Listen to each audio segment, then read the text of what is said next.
एक गांव में 3 लड़के रहते थे, मुकेश, राकेश और मोहन। तीनों के पिता काफी अमीर थे। तीनों का बचपन बहुत अच्छे तरह से गुजरा था। उनके माता पिता कभी भी उनकी कोई भी मांग को अनदेखा नहीं करते थे।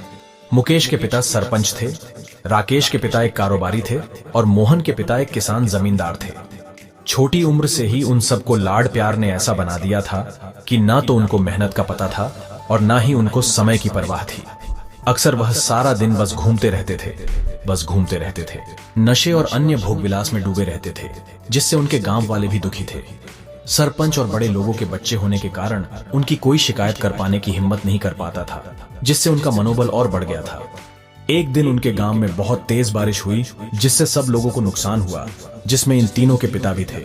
लेकिन इतना कुछ होने के बाद भी उनके बेटों का वही हाल था। वो बस घूमते रहते, नशा करते, भोग विलास करते रहते थे। माँ बाप काफी चिंतित रहा करते थे।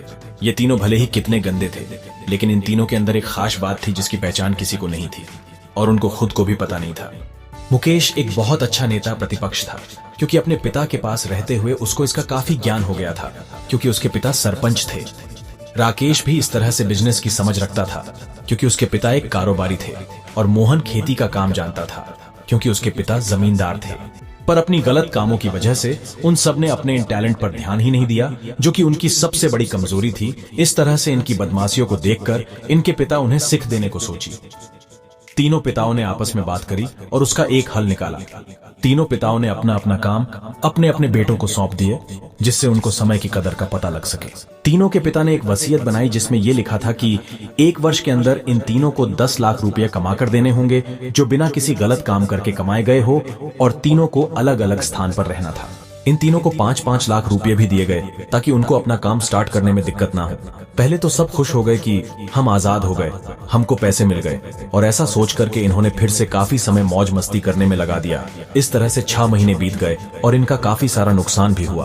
फिर एक दिन अचानक उनको एहसास हुआ कि अगर हम शर्त हार गए तो हम अपनी अपनी जायदाद खो बैठेंगे।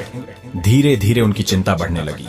एक दिन वो इसी उधेड़ धुन में एक पार्क में बैठे थे और कुछ डिस्कस कर रहे थे कि उनको एक छोटी सी लड़की मिली। वो फूल बेच रही थी और साथ में पढ़ भी रही थी।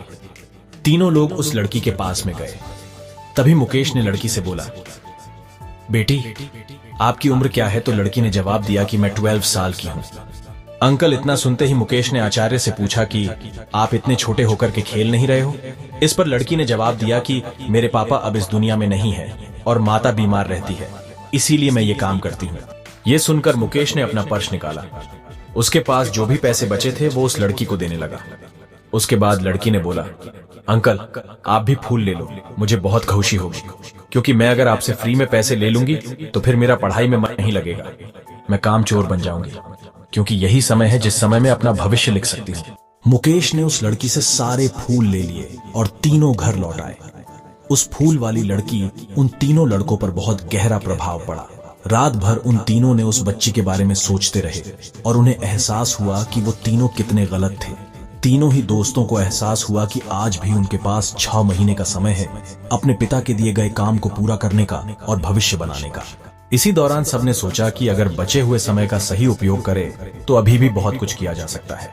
इस तरह बाकी दोस्तों ने भी सोचा और दूसरे समय में आकर काम तलाशने लगे। पर उनके शर्त में एक शर्त यह भी थी कि उनको जो भी काम करना है वो अपनी पहचान बताए बिना करेंगे, जिससे ये साफ था कि उनको काम नहीं मिला। और जब काम नहीं मिला तो उन्होंने सोच लिया तो अब वो अगर कुछ भी करेंगे तो अपने गांव में जाकर ही काम करेंगे। भले ही उनके पिता कुछ भी सोचे, लेकिन फिर भी अपने गांव में जाएंगे और अपने गांव में कुछ नए काम करेंगे। भले ही उनको अपने पिता के वसीयत ना मिले। तीनों लड़के अपने गांव में फिर से आए और अपने अपने पिताओं से जाकर के मिले और उन्होंने अपने अनुभव के बारे में बताया और बोला कि वो आगे से ऐसी गलती नहीं करेंगे और वो उन्हें माफ कर दे। लेकिन पिता तो शर्त पे ही अड़े थे। लड़कों को कोई दया नहीं मिली। तीनों को फिर से दुख हुआ कि तीनों को अपनी गलती की एहसास होने के बाद भी उनके पिता उनका सपोर्ट नहीं कर रहे हैं, और फिर से वो रात भर सोचते रहे कि अब क्या किया जाए। तीनों ने मिलकर एक स्कीम निकाली। मुकेश अपने मित्रों के साथ में मिलकर लोगों की प्रॉब्लम को सुलझाने लगा, जिससे उसको गांव की समस्याओं का ज्ञान हुआ। इसी तरह राकेश भी गांव के विकास के लिए नए नए तरीके सीख गया और मोहन को किसानों और बीजों का ज्ञान हो जाने से उसको काफी फायदा हुआ। तीनों ने मिलकर अपने बाकी पैसों को सही ढंग से सही जगह लगाकर गांव को एक नया रूप दे दिया। उनकी कड़ी मेहनत से गांव के लोग, क्या दूसरे शहरों के लोग भी उनकी तारीफ करने लगे। उनका गांव तरक्की करने लगा। नई तकनीकों के कारण हर वर्ग के लोगों से उनका जुड़ाव होने लगा और एक समय आने के बाद उनके पिताओं ने भी उनको माफ कर दिया।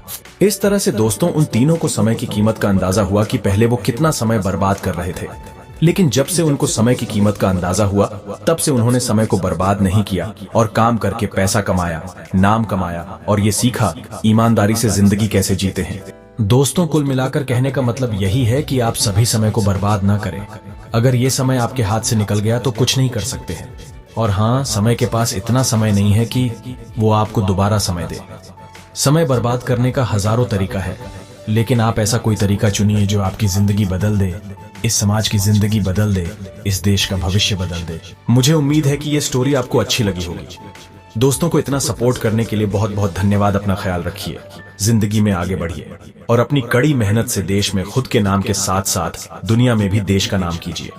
इस चैनल पर नए हैं तो चैनल को सब्सक्राइब और लाइक कर दीजिए।